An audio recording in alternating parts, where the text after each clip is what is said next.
Vamos a leer desde el verso 17 hasta el final. Yo sé que la hora nos apura. Pero lo que quisiera, hermanos, es que usted vea tres cosas principalmente en el discurso que Pablo va a tener con los líderes, los pastores o ancianos de Éfeso. Primeramente se va a resaltar en este pasaje el mensaje que Pablo les dio en Éfeso. Lo más importante de la labor ministerial de alguien es la predicación, el mensaje que comunica. Eso es lo más importante. Pero segundo, también de suma importancia, indispensable. Ustedes van a notar que Pablo va a hablar de su conducta entre ellos, su testimonio. La conducta y el testimonio es también de gran importancia para el creyente. Y tercero, van a ver que obviamente su labor en Éfeso, su preocupación fue el mensaje, también su ejemplo, su conducta, pero tercero, formar y capacitar líderes. Hermanos, no solo miremos cuando se trata de la obra pastoral, no solamente veamos, o de los predicadores, su predicación, pero también la conducta y su trabajo para formar nuevos líderes. Verso 1, voy a leer en continuo este pasaje. Enviando pues desde Mileto a Éfeso, hizo llamar a los ancianos de la iglesia. Cuando vinieron a él, les dijo: vosotros sabéis cómo me he comportado entre vosotros todo el tiempo, desde el primer día que entré en Asia, sirviendo al Señor con toda humildad y con muchas lágrimas y pruebas que me han venido por las acechanzas de los judíos. Y como nada que fuese útil, he rehuido de anunciaros y enseñaros públicamente y por las casas, testificando a judíos y a gentiles acerca del arrepentimiento para con Dios y de la fe en nuestro Señor Jesucristo. Ahora, he aquí, ligado yo en espíritu, voy a Jerusalén, sin saber lo que allá me ha de acontecer, salvo que el Espíritu Santo por todas las ciudades me da testimonio, diciendo que me esperan prisiones y tribulaciones. Pero de ninguna cosa hago ni estimo preciosa mi vida para mí mismo, con tal que acabe mi carrera con gozo. Y el ministerio que recibí del Señor Jesús, para dar testimonio del Evangelio de la gracia de Dios. Y ahora, he aquí, yo sé que ninguno de todos vosotros, entre quienes he pasado predicando el reino de Dios, verá más mi rostro. Por tanto, yo os protesto en el día de hoy que estoy limpio de la sangre de todos, porque no he rehuido anunciaros todo el consejo de Dios. Por tanto, mirad por vosotros y por todo el rebaño en que el Espíritu Santo os ha puesto por obispo, para apacentar la iglesia del Señor, la cual Él ganó por su propia sangre. Porque yo sé que después de mi partida entrarán en medio de vosotros lobos rapaces, que no perdonarán al rebaño. Y de vosotros mismos se levantarán hombres que hablen cosas perversas, para arrastrar tras sí a los discípulos. Por tanto, velad, acordándoos que por 3 años, de noche y de día, no he cesado de amonestar con lágrimas a cada uno. Y ahora, hermanos, os encomiendo a Dios y a la palabra de su gracia, que tiene poder para edificaros y daros herencia con todos los santificados. Ni plata, ni oro, ni vestido de nadie he codiciado. Antes vosotros sabéis para lo que me ha sido necesario, para mí y a los que están conmigo, estas manos me han servido. En todo os he enseñado que trabajando así se debe ayudar a los necesitados y recordar las palabras del Señor Jesús que dijo: más bienaventurado es dar que recibir.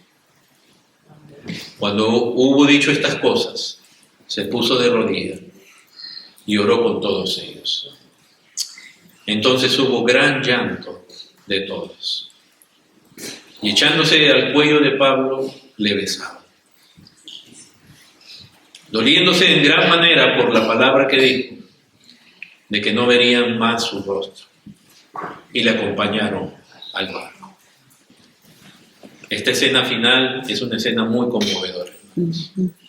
A veces leemos la Biblia como si fuera un discurso de paporreta y no percibimos. Hay gente que se emociona más leyendo novelas o viendo telenovelas que comprendiendo el drama de cada situación de las Escrituras, el drama que es la caída, las caídas de Abraham, tantas situaciones, la venta de José a Egipto. No, leemos nomás y tratamos de sacar doctrina como si fuéramos máquinas automáticas, y hay doctrina, hay verdad, pero no vemos las experiencias, lo que eso implica. Hermanos, como ven, Pablo lo que hizo fue llamar a los ancianos de la iglesia, como se les llama en el verso 1, ancianos, pero que en el verso 28, Pablo les dice, mirad, por tanto mirad por vosotros y por todo el rebaño, es decir, son pastores, dice, por todo el rebaño en que el Espíritu Santo se ha puesto por obispos, para apacentar el trabajo de un pastor. Un anciano, hermanos, es un obispo y es un pastor, son tres equivalentes, ¿verdad? Uno recalca la labor, que es apacentar, dar de alimentar y cuidar. El otro, que es del obispo, que es sobreveer, supervisar, que todo esté yendo en orden en el Señor. Y un anciano es alguien que por la gracia de Dios se le ha dado autoridad para presidir, para gobernar en cierta manera, es lo cual no implica ser mandón o autoritario. Entonces lo llama a estos pastores que son ancianos, que son obispos, sobreveedores, supervisores de la obra. Ellos vienen a él y lo que notamos, hermanos, es el cuidado que Pablo tuvo con ellos en cuanto a lo que él les predicó. En el verso 20 dice, nada que fuese útil he rehuido de anunciaros y enseñaros públicamente y por las casas. O sea, Pablo les dio el Evangelio, como lo vemos en el capítulo 19, que hacía, que predicaba, hablaba de Cristo. Hechos es muy claro en decirnos cuál es el mensaje de los apóstoles, cuál es el mensaje que predicaban los apóstoles. Pablo particularmente a los corintios, él le dice que él se propuso no saber nada sino a Jesucristo y a este crucificado, porque hay dos menciones que hace eso Pablo de eso a los corintios. O sea, es predicar de Cristo y todo lo que fuera útil para ellos. Pablo no se ponía a hablar de filosofía o de otras cosas, ni de lo que vio en el tercer cielo, no sé si ese era el tiempo, fue después. Él les hablaba lo que era útil para ellos, para la fe de ellos. Verso 21 detalla diciendo, testificando a judíos y gentiles acerca del arrepentimiento para con Dios y de la fe en nuestro Señor Jesucristo. Todo lo que Pablo ministraba tenía que ver con afirmarlos en la fe en Jesucristo y en no confiar en su propia carne, en ellos mismos, y al contrario, ser cuidadosos, tener cuidado con su propia carne. Porque seguimos teniendo carne, hermanos. Y la carne es capaz de cosas. Hay que seguir luchando contra nuestra carne, batallando, haciendo morir al viejo hombre, hacer morir la carne con sus pasiones y deseos, con el poder del Espíritu Santo. Aprender a negarse a uno mismo. Ahora, hermanos, uno le da un poquito a la carne y la carne va a tomar más y más. Israel perdonó a los enemigos que debió haber exterminado en Canaán. Y después esos grupitos chiquitos que ellos dejaban crecían y después los oprimían a ellos. Con la carne, hermanos, no se puede negociar. La carne es el remanente del hombre caído que todavía queda en nosotros, a pesar de ser salvos, a pesar de ser creyentes, todavía queda el remanente. Ya vencido por Cristo, ya perdonado, ya estamos lavados, pero todavía tenemos esa naturaleza. Es tan peligrosa que recuerden que Pablo a ellos mismos le dice en el verso 30, de vosotros mismos se levantarán hombres que hablen cosas perversas. Y ojalá Pablo hubiera dicho de entre vosotros mismos, quizás se puedan levantar, sino que lo da como cierto. Se dan cuenta que nosotros amamos a los hermanos y servimos y a todos como hermanos, pero sabemos, y no sabemos quién, que la carne está ahí y siempre va a haber quienes le den lugar a la carne en sus distintas manifestaciones. Manifiestas son las obras de la carne, dice Pablo en Gálatas 5:16, y por ahí. Entonces miren, hablarle a ancianos y a pastores y decirles, de ustedes mismos se van a levantar hombres que hablen cosas perversas, o sea, se van a volver en lobos rapaces que no perdonan al rebaño. ¿Y cómo te das cuenta que un pastor se ha vuelto en eso? Cuando ellos buscan la admiración de la gente, cuando ellos buscan el sometimiento de la gente a ellos, no a Cristo, porque dice ahí claramente, arrastrar tras sí a los discípulos. El deber de un pastor es saber que la iglesia le pertenece a Cristo, porque eso es lo que dice en el versículo 28. Mirad por vosotros y por todo el rebaño en que el Espíritu Santo os ha puesto por obispos para apacentar la iglesia ¿de quién? Del Señor, la cual Él ganó por su sangre.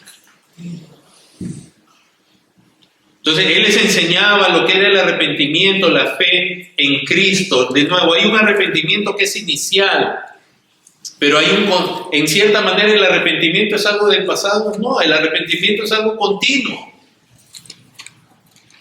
No quiere decir que cada día nacemos de nuevo recién, no. El arrepentimiento conjunto con la fe es algo que empieza en un día y que tiene que ser continuo. Es el luchar contra nuestra propia carne, si cometemos una falta, reconocerla delante de Dios. Y la fe en nuestro Señor Jesucristo, que su confianza esté puesta en Cristo, quien murió por nosotros, quien tiene una justicia que nosotros no tenemos y cuya obra nos redime para Dios. Ahora, Él sabe que va a ir a Jerusalén y no sabe qué le va a pasar, pero en cada ciudad el Espíritu Santo le va a decir que solamente le esperan prisiones y tribulaciones.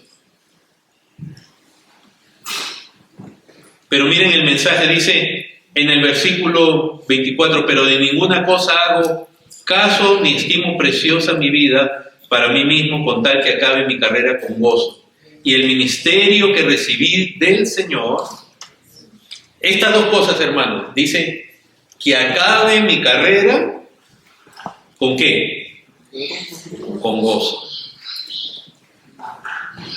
Cada creyente, cuando viene a Cristo, Dios tiene obras predeterminadas, tiene un andar, tiene una carrera para cada uno. Pablo a los Corintios él hablaba de que él luchaba como un atleta, se entrenaba y golpeaba su propio cuerpo. Que hay una carrera para alcanzar y hay una meta que alcanzar. ¿Cuál es la carrera a la que Dios te ha llamado? ¿Cuál es el camino por el que debes de andar? Y él decía, yo quiero acabar lo que Dios me ha concedido. ¿Quién lo puso a Pablo como apóstol? Fue el Señor. Entonces, si el Señor lo llama y lo capacita como apóstol y le encomienda eso, él quiere acabar su carrera como apóstol. Él quiere acabar su carrera y acabarla bien, para gloria de Dios.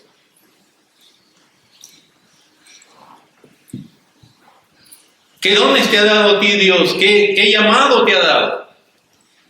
¿Estás andando en ello? En la carrera que Dios te ha puesto. Pablo quería eso.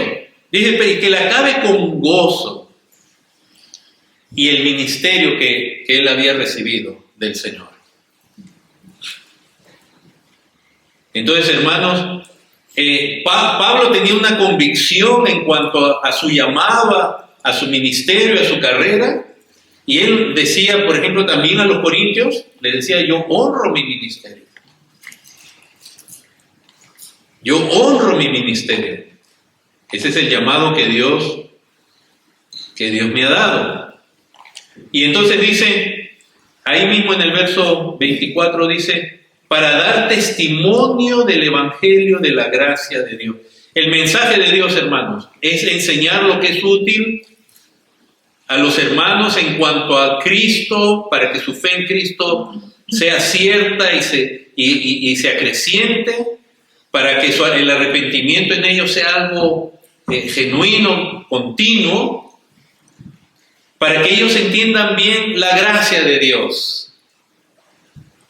¿Qué significa que usted y yo hemos sido salvos por gracia y que todo lo que Dios obra con nosotros es por pura gracia? Que todo lo que somos, todo lo que hacemos es por pura gracia. Si acabas tú ahorita aún de respirar y tu corazón de latir, es porque Dios ha determinado que así sea. Y es por gracia. No hay nada que Él nos deba. No hay nada que nosotros merezcamos. Qué importante es entender la gracia de Dios, hermanos. Cuán importante es entender el Evangelio que nos habla de la gracia de Dios para nosotros, cuya culminación, cuyo clímax es en Cristo Jesús, donde el mismo Hijo de Dios se da por nosotros. Qué gracia tan inmedible. Cuán importante que los creyentes no confíen en sí mismos. Y yo te digo sinceramente, si tú entiendes la gracia, no se puede entender la gracia de Dios sin entender la soberanía, la providencia, el poder de Dios. Y aquellos que por su gracia entienden la gracia de Dios,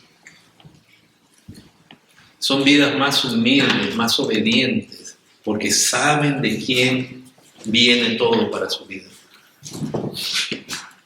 Entonces, ese es el mensaje, lo central. Verso 25, y he aquí, y ahora he aquí, yo sé que ninguno de vosotros, entre quienes he pasado predicando el reino de Dios. Importante entender la gracia, hermanos.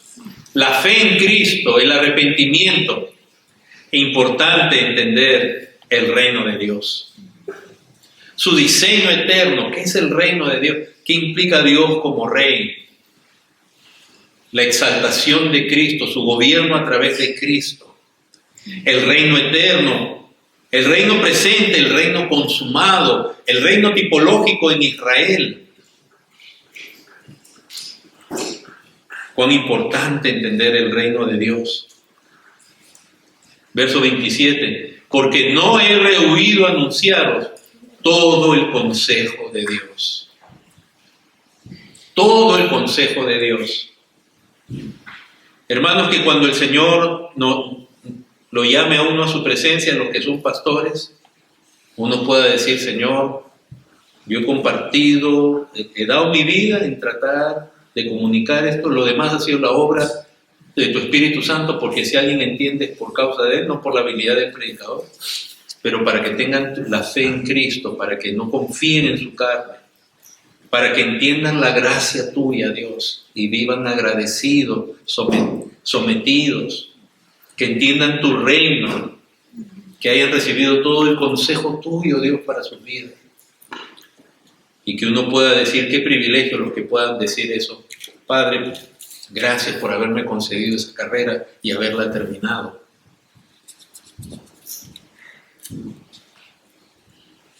porque al final ellos iban a tener que amonestar. Verso 31, por tanto, velad, acordando que por 3 años de noche y de día no he cesado de amonestar con lágrimas a cada uno. Amonestar, que es recordar con énfasis. Y a veces tener que corregir con gracia, como un padre, pero hay que corregir. Para que las vidas, para que todos seamos sanos en la fe.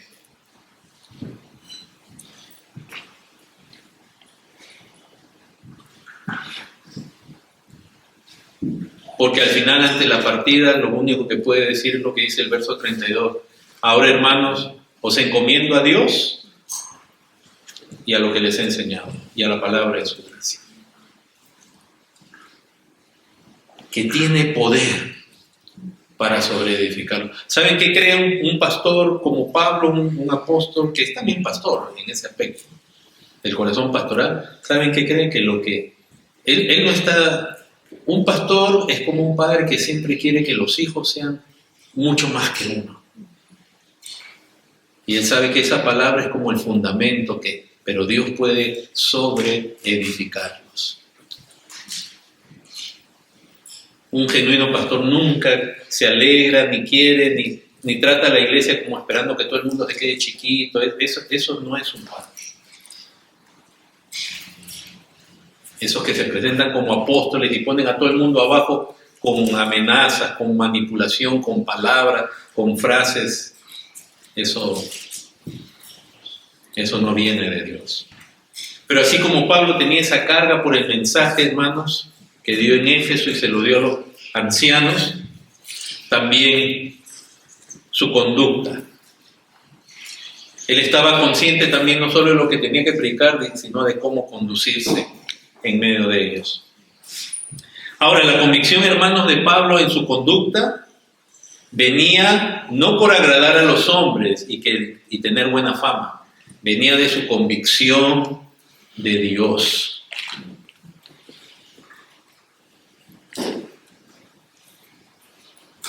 Cuando hablamos en el verso 24, en esa convicción de que él quería acabar su carrera con gozo, y él sabía ante quién él se iba a presentar y quién es el que da la corona de recompensa. Él sabe que la recompensa no la va a recibir de los hombres. Por la gracia de Dios, los pastores muchas veces tienen la dicha de recibir un amor de los hermanos y una relación muy bonita, muy edificante. Los pastores también a veces reciben maltratos y ofensas e indiferencia. Las dos cosas. Yo he escuchado testimonios de grandes pastores y lo que ellos cuentan, uno dice, wow, qué tremendo. Pero su recompensa no viene de los hermanos, porque la recompensa de ustedes tampoco viene del pastor. La recompensa de ustedes viene de Cristo, y la recompensa no tiene nada que ver con méritos, sino con fidelidad.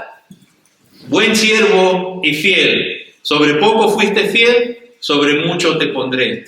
Es una fidelidad donde no hay mérito, pero hay un fruto donde Dios te puede encargar más.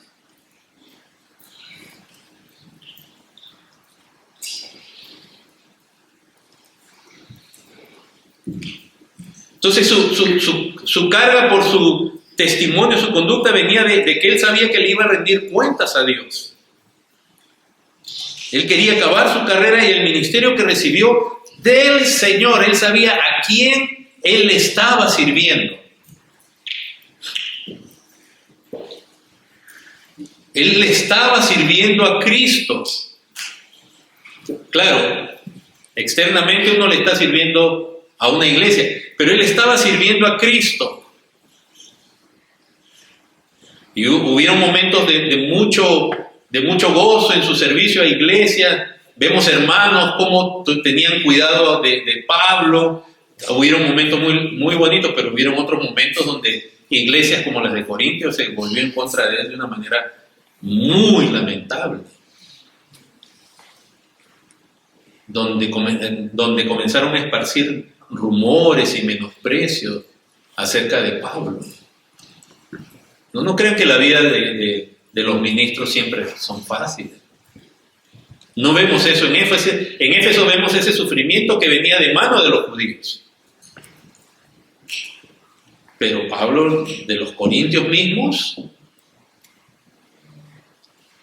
de aquellos que Dios, a los cuales Él les trajo el Evangelio y se convirtieron. Entonces, no, Pablo pasó por situaciones muy, muy duras. También, pero también por otros momentos muy, muy dulces. Cuando él recordaba el amor, el cuidado hacia él, cuando él recordaba hermanos que para él eran ejemplares. Eso es muy, muy, muy bonito. Entonces, hermanos, de su convicción, eso viene cómo él se conducía.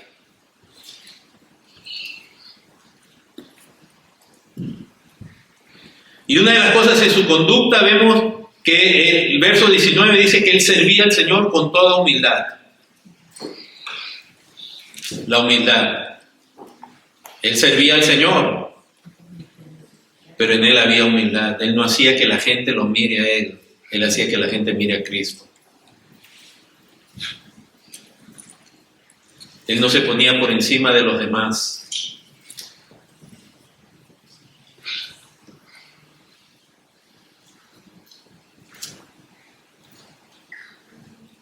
Y otro de los aspectos de su conducta, hermanos, que es importante, es lo que dice ahí en el versículo 33.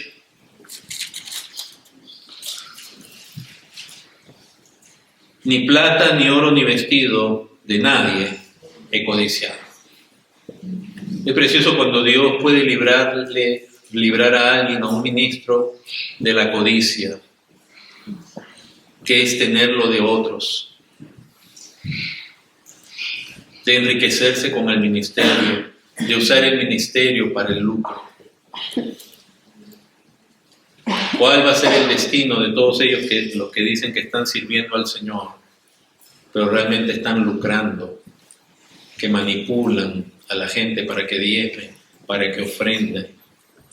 En esta semana yo vi a un lobo de los peores, diciéndole a la gente que Dios le había dicho que Dios le habló que se compre él y a su esposa el teléfono más caro, el último de los teléfonos. Y ahí está hablando delante de la iglesia y le dice a la iglesia: así que hoy día vamos a cumplir la voluntad de Dios, porque Dios me ha dicho que de las ofrendas de hoy se van a pagar. Imagínense. Gente que es capaz de verdad les digo, es capaz de degollarlo a uno con tal de comer. Los fariseos eran culpables de ello y eran los que supuestamente eran los pastores de Israel, y el Señor Jesús les acusaba de devorar la casa de las viudas. La avaricia, los que cobran. Estaba viendo de un supuesto apóstol su conferencia que está dando en un país en Europa, y tú puedes pagar por las entradas, tienes VIP también, $150 si quieres estar cerca. Y la iglesia lo acepta, la iglesia no lo ve eso como todos estos cantantes famosos haciéndose millonarios. Dice que tienen ministerio. ¿Cuándo has visto tú que en la escritura el ministerio de alabanza sea para cobrar y hacer negocio? Nunca. Está bien, yo estoy de acuerdo con que se cobre para cubrir gastos de un evento, pero para lucrar, ¿dónde?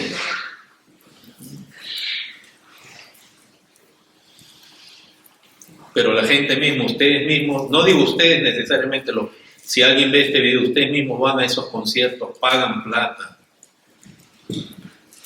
para que los entretengan. Ustedes mismos son parte, los que hacen eso,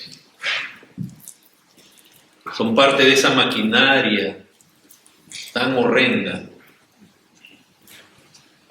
de lucrar con lo que es de Dios. Ay, si David nos tuviera que cobrar royalties por los salmos. Entonces, hermanos, su conducta, su convicción en cuanto al dinero,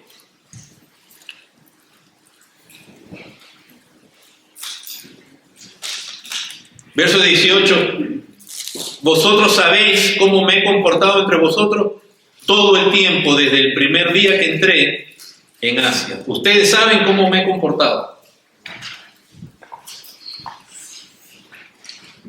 Pablo les decía.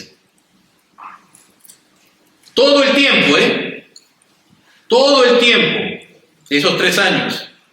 Cuán importante, hermano, es la conducta. Por eso en la mañana hablábamos por los frutos los conoceré. Y su conducta destacaba por su servicio al Señor, con humildad, con lágrimas, pasando pruebas y haciendo su trabajo. Y terminamos con esto, su preocupación para formar otros ministros. Hermanos, formar ministros no es tan fácil.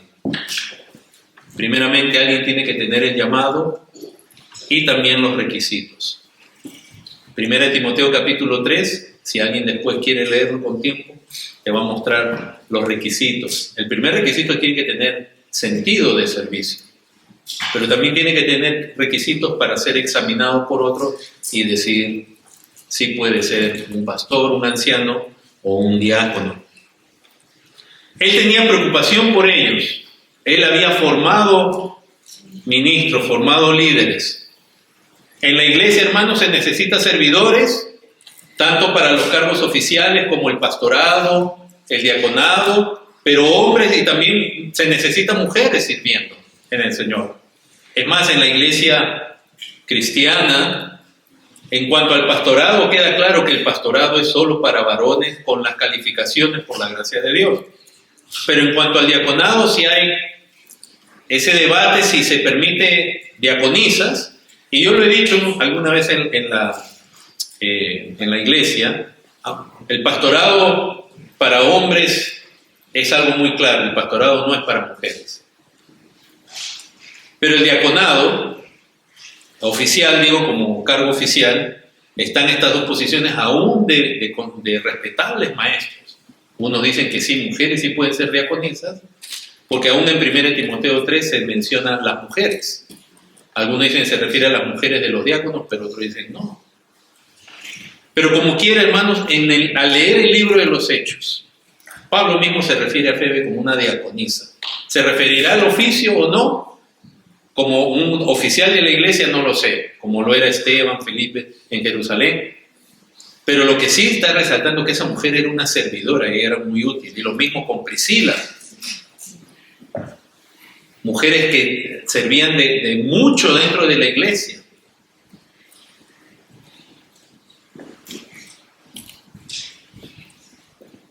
Él tenía carga.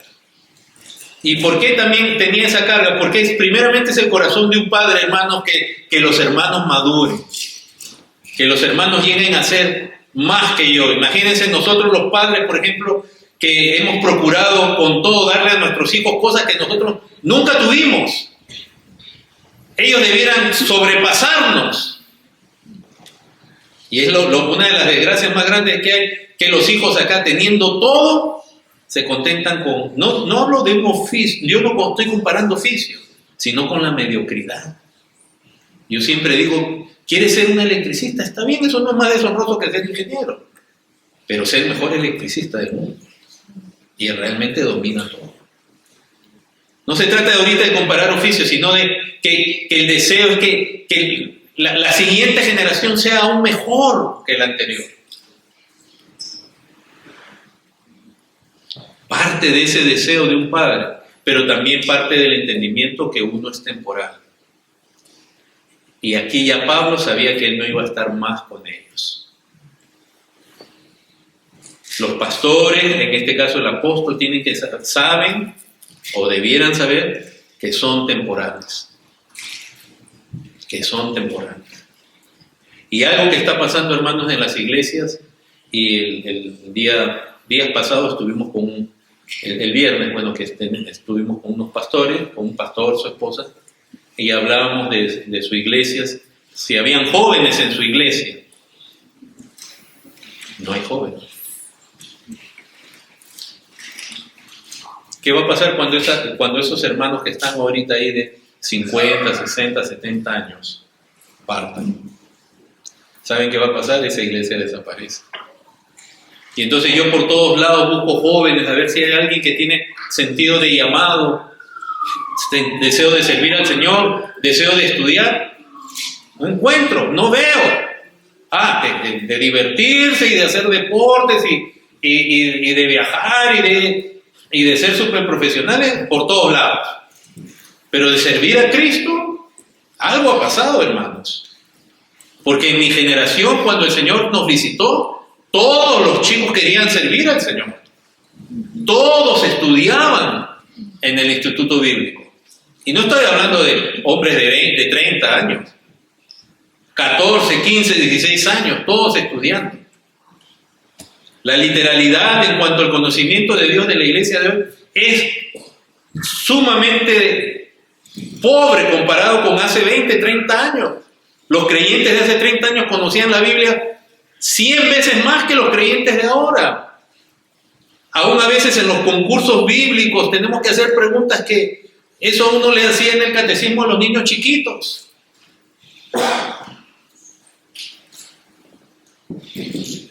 Esa es una gracia de Dios también cuando viene una nueva generación que desea, pero no es que el deseo, es prepararse.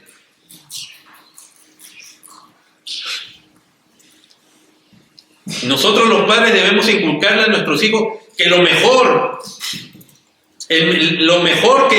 oficio que existe en el mundo es servir al Señor, en la capacidad que sea. No quiere decir que todos tienen que ser pastores.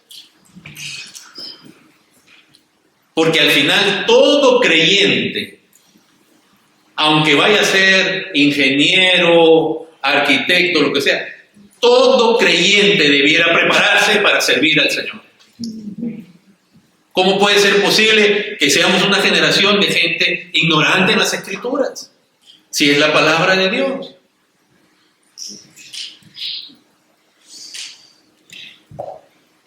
Aunque Dios de nuevo tengas en tu vocación tener un trabajo que llamamos secular, pero no hay trabajo secular realmente. Abogado. Para mí me encanta, por ejemplo, yo conozco un joven que se está entrenando para abogado, pero ese muchacho, ¿qué corazón tiene para prepararse en la palabra? Realmente. Obviamente sus estudios lo van a estar limitando, pero desde que lo conozco yo a él, es un joven que está preparándose. Está estudiando Derecho en este momento, una carrera bien difícil, ¿eh? Pero qué corazón tiene él para seguir en la fe. Él era anciano, es más, era anciano en su iglesia. Y fue despedido porque se fue a estudiar. O sea, para que vean, qué lindo es eso. Él va a ser abogado, pero no pierde la pasión por conocer a Cristo y servirle a Cristo. Y por la integridad, hermanos, de la iglesia, porque se sabe, como vemos ahí, que iban a entrar lobos rapaces y que aún de ellos mismos iban a hablar cosas perversas. ¿Qué significa cosas perversas? En el original, la palabra diastrefo lo que implica es que van a distorsionar, malinterpretar, corromper, pervertir o desviarse del tema. Y que van a arrastrar, o sea, van a guiar afuera de donde debían de guiar.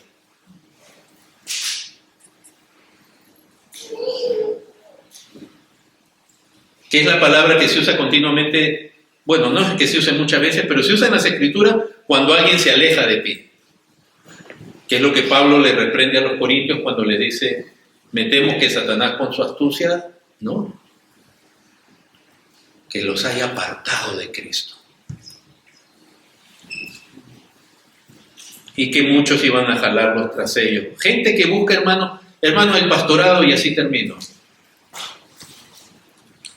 El pastorado no es para ganar afirmación personal. ¿Tienes necesidad emocional? No seas pastor. Búscate un perro que te mueva la cola y te lame en la noche. Te digo, no es para ganar el afecto de la gente. Tú tienes necesidad afectiva, emocional. De repente tú has crecido entre varios hermanos y nadie te hacía caso, y entonces ahora tú tienes necesidad afectiva de que te presten atención. Para eso no es el ministerio. El ministerio es para que la gente ponga los ojos en Cristo.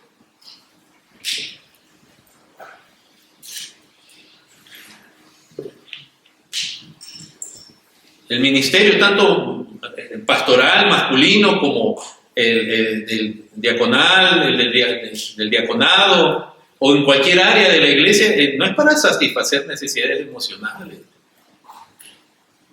de afecto, de aprecio, wow. Ahora, aparte que si tú crees que es para eso, va a venir alguien que te la va a desinflar. Va a venir alguien que te va a desinflar el lobo. No. Todo tiene que ser dirigido hacia el Señor, hacia Cristo. Y hermanos, nosotros como seres humanos, a veces tenemos, de repente, algunos de nosotros dicen, bueno, yo vengo de un trasfondo muy pobre, nadie me hacía caso, y ven y de pronto uno mira que tales pastores, MacArthur, la gente, y yo quiero ser como él. ¿Para qué quieres ser como él? Para que la gente te mire a ti como referente. Un genuino ministro del Señor trata siempre de desaparecer de la escena para que la gente mire a Cristo y confíe en Él y en su palabra, conociendo su temporalidad. En la vida práctica, hermanos, entre nosotros, de pronto, no sé si la esposa no te está dando todo el afecto que tú necesitas, el esposo. El ministerio no es para ganar el afecto que uno no tiene en casa, ni en la sociedad, ni para ahora uno sentirse importante, porque bueno, ya puedo usar corbata. El ministerio es para glorificar a Dios, para glorificar a Cristo. Nada más. No le robes a Cristo, pero ni un milímetro de su gloria. Ni un gramo.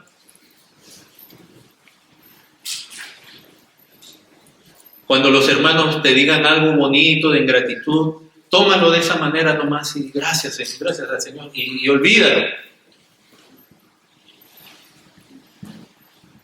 Nunca pienses que algo es por causa tuya, de tu habilidad, tu destreza, tu poder, tu conocimiento, para que nadie termine arrastrando así a los discípulos, sino guiándolos al Señor. Les invito a ponerse en pie.